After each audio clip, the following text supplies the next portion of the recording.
O movimento pentecostal aflorou com intensidade em Los Angeles no ano de 1906 e espalhou-se para diversos locais, entre eles Chicago, onde o pastor da Igreja Batista Gunnar Wingren recebeu o batismo no Espírito Santo. Numa convenção batista, Gunnar Wingren conheceu o jovem Daniel Berg, que também fora batizado. Ambos eram suecos e se tornaram grandes amigos.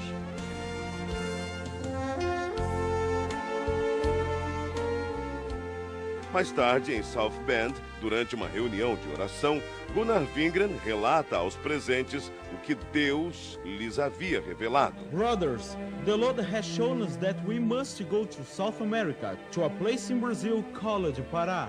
Neste porto, em 19 de novembro de 1910, o pastor Gunnar Wingren e o irmão Daniel Berg desembarcaram em terras brasileiras, como nos conta o presbítero Pedro Silva. Conforme a história dos antepassados, porque eu não assisti, que ainda não era nascido nesta época. Mas meus pais foram os primeiros crentes da Assembleia de Deus no Brasil. E eles conversavam em casa, contavam tudo direitinho. O navio atracou na escadinha no cais do porto. E eles saíram do navio com as suas maletas na mão. E sem destino, porque não conhecia nada e tampouco não conhecia a língua. Saíram em direção da Avenida Presidente Vargas. Ao chegar na Praça da República, sentaram em uns bancos de mármore que tinha lá naquela época, e ali ficaram pensando e orando em espírito para Deus enviá-lo o que eles poderiam fazer. Sem rumo, sem economias, numa terra de um povo completamente desconhecido. Esta era a situação de nossos missionários. O futuro era uma incógnita. A única coisa de que tinham certeza era que o Espírito Santo de Deus estava com eles.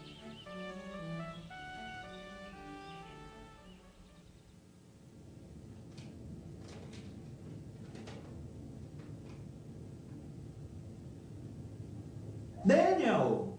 Yes, go ahead, speak. The editor of the newspaper is our brother Justice Nelson, a Methodist pastor I knew in North America. Tomorrow, you look for him. He will certainly give us the necessary orientation here in Brazil. Praise the Lord, praise the Lord, Lord. Amen, amen. O pastor metodista Justus Nelson os recebeu muito bem. Disse-lhes a respeito da Igreja Batista de Belém e prometeu levá-los até lá.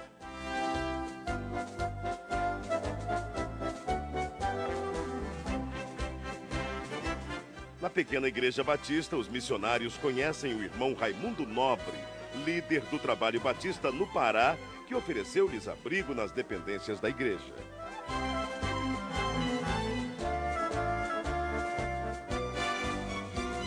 Mais tarde, os missionários foram apresentados ao irmão Adriano Nobre, membro da Igreja Metodista e primo de Raimundo Nobre.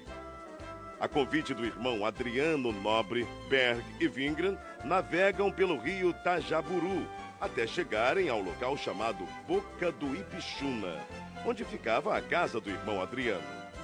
Ali permaneceram por algum tempo, aprendendo a língua e os costumes do país em que passariam um bom tempo de suas vidas.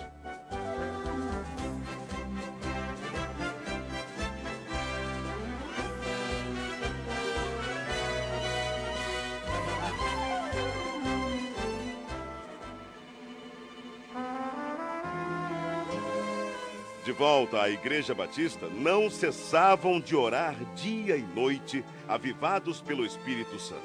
Isto causou inquietação em alguns membros, que os censuraram e os chamavam de fanáticos. Mesmo assim, os dois não se abalaram e continuaram orando e testificando sobre o batismo no Espírito Santo. Em 2 de junho de 1911, o Senhor batizou a primeira brasileira a crer nas promessas de Atos 2:39. Irmã Celina Albuquerque estava orando em sua casa quando começou a falar em línguas estranhas pelo poder do Espírito. Irmãos, o que tem acontecido aqui, o que tem acontecido conosco, é maravilhoso. não podemos deixar de falar de coisas tão maravilhosas, do cumprimento da promessa que nos foi garantida pela palavra de Deus. Não podemos fechar os olhos para o derramamento do Espírito Santo. Irmãos, não podemos deixar que doutrinas estranhas invadam nossa igreja. O fato gerou uma grave polêmica na igreja. A maioria creu na doutrina do batismo no Espírito Santo. Entretanto, outros membros, liderados pelo irmão Raimundo Nobre, rechaçaram completamente a ideia e votaram a favor da exclusão dos simpatizantes ao movimento pentecostal. As 17 pessoas que saíram da Igreja Batista se reuniram na casa da irmã Celina e ali, juntamente com os missionários Daniel Berg e Gunnar Wingren, abriram um novo trabalho. Enfim, em 18 de junho de 1911, na rua Siqueira Mendes, número 67, começava a se estabelecer a primeira Assembleia de Deus no Brasil.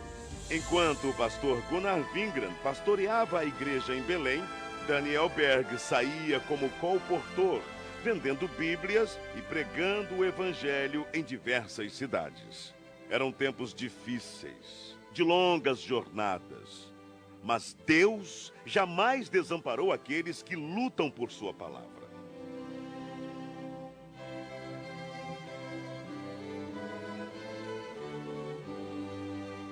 O desafio era muito grande, mas a obra de Deus crescia cada vez mais. Absalão Piano, pastor pentecostal brasileiro, ordenado por Gunnar Wingren em 1913, em Rio Preto, Tajaburu do Norte. Depois dele vieram Crispiano de Melo e Adriano Nobre.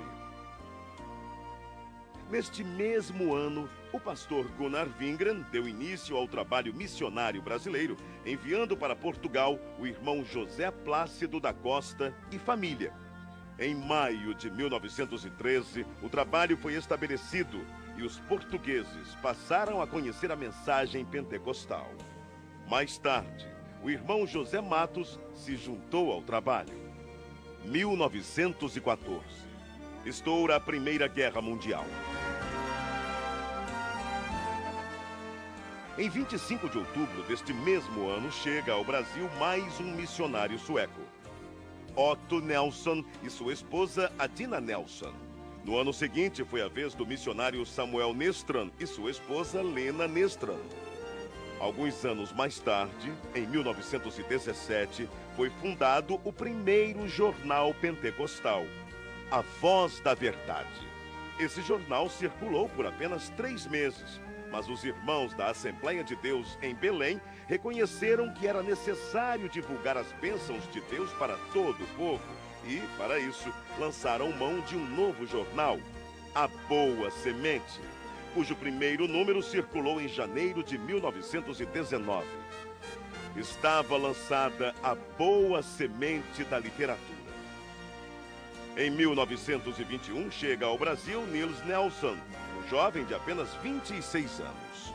Impulsionado por Deus, veio somar esforços à evangelização. Nessa época surge o primeiro inário da Assembleia de Deus, o Cantor Pentecostal, com 44 hinos e 10 corinhos. No ano seguinte, foi criada em Recife a Harpa Cristã. A igreja crescia e já se espalhava por vários pontos do país com o apoio de homens de Deus como Eurico Bergsten, Bruno Skolimowski, Gustavo Nordlund, Joel Carlson, José Menezes, Niels Karstberg, Cícero Canuto de Lima, Paulo Leivas Macalão e Francisco Gonzaga, que, inspirados pelo Espírito Santo, dedicaram suas vidas desbravando os caminhos da fé, abrindo pontos de pregações em diversas regiões do país e contribuindo para que a Igreja de Deus crescesse cada vez mais. Para recordação e agradecimento a Deus pelo que Deus tem feito através de homens que em si nada eram, mas que eram cheios do fogo do Espírito Santo e que trouxeram uma mensagem poderosa. E as portas do inferno não têm podido prevalecer até o dia de hoje. Mas, graças a Deus, esta obra permanecerá maravilhosamente até o dia da vinda do Senhor. Era preciso ampliar o trabalho de evangelização por meio da palavra impressa.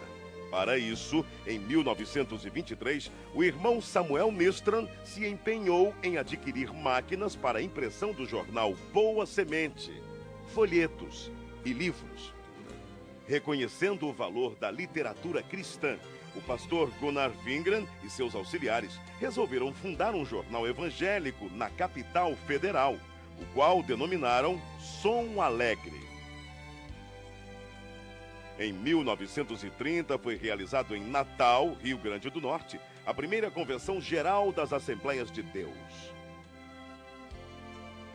Com pesar, a igreja se despediu do pastor José Felinto, recolhido à glória durante a convenção. Na mesma assembleia foi decidido que os trabalhos do Brasil passariam a ser dirigidos pelos obreiros nacionais, com apoio dos missionários. Também foi decidido que os jornais Boa Semente e o Som Alegre se uniriam num só, formando um novo jornal que se tornou um órgão oficial das Assembleias de Deus do Brasil, o nosso Mensageiro da Paz. Durante a ditadura de Getúlio Vargas, foi criado um órgão controlador da imprensa, o Departamento Imprensa Propaganda. E todos os jornais deveriam ser registrados. O governo exigia que somente entidades jurídicas ou pessoas físicas, com os devidos títulos de propriedade, poderiam publicar jornais. Foi então que, para atender à imposição do governo, foi criada em março de 1940 a Casa Publicadora das Assembleias de Deus. Na verdade, a CPAD era formada pela redação do Mensageiro da Paz e teve vários endereços. Iniciou na Rua Figueira de Melo, número 232, ao lado da igreja. Depois passou para a Praça Marechal Deodoro, número 338, atual Campo de São Cristóvão. Em 1946, a CPAD passou a ser propriedade da Convenção Geral. Nessa época, deu-se início a uma campanha para a aquisição de uma propriedade onde funcionaria a gráfica do Mensageiro da Paz, que até então era editada em gráfica particular. Após vários meses, finalmente era lançada a pedra fundamental, a Rua Olindo de Melo, número 581, atual São Luís Gonzaga, 1951.